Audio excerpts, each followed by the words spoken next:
duniya an dasa so bisa zuciyar mutum biyu, kuma ra'afarin ba zai yanke ba adan yana da armashi. So ne ruwan zuma in ji wasu, wata sakace ruwan guba ne.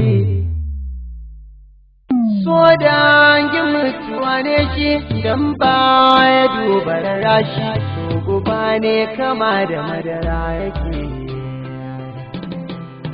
Shi masoyi yana da gaggawa, wuri na yayi wasu kawa, shi kuma so kama da kura yake.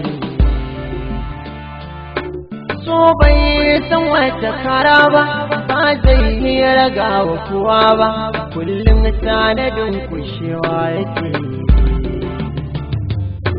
So ɗan baduwa akan gulbi, kowa bai ganin shi da aibi, yi kamar sa hannuwa duk muke. Shi so akwai yawan tsawa, ga shi zai yi saka ka gaggawa, shi ma na ga sanya a ruwa yake.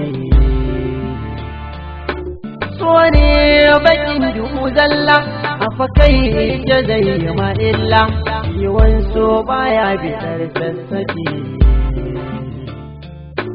Makarantar sako akwai girma, ɗaliban ta har da gogarma, shi ma so saka shi kuka yake.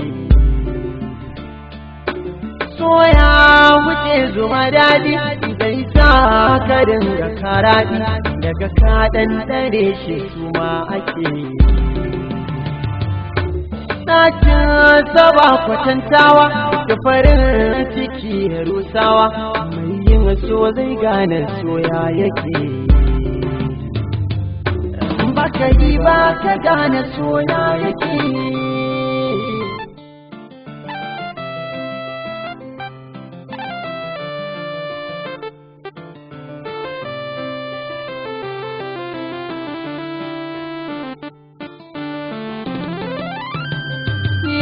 So bai kyale makafi ba, ba a za a ya bar guragu ba, domin so akwai filin fuffuke.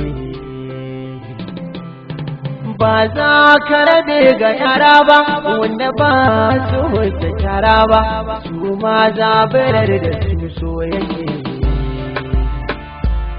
Na ji masoya ba su san kalmar rabewa, inda sabo sai kamata yo ganewa. So ba za ya kyale tofi ba, kuma bai tsallake makwabci ba, na gane shi illatarwa yake.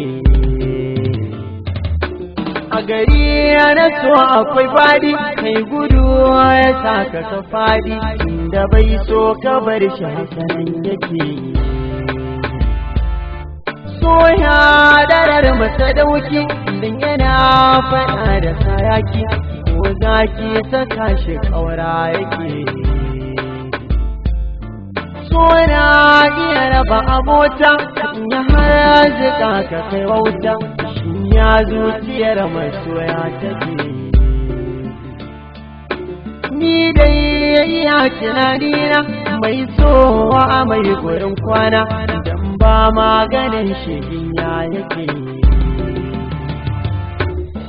Guguwar shi ta taso, ka tashi kuwa da ba ka so, ka biye masa toshe kunne yake.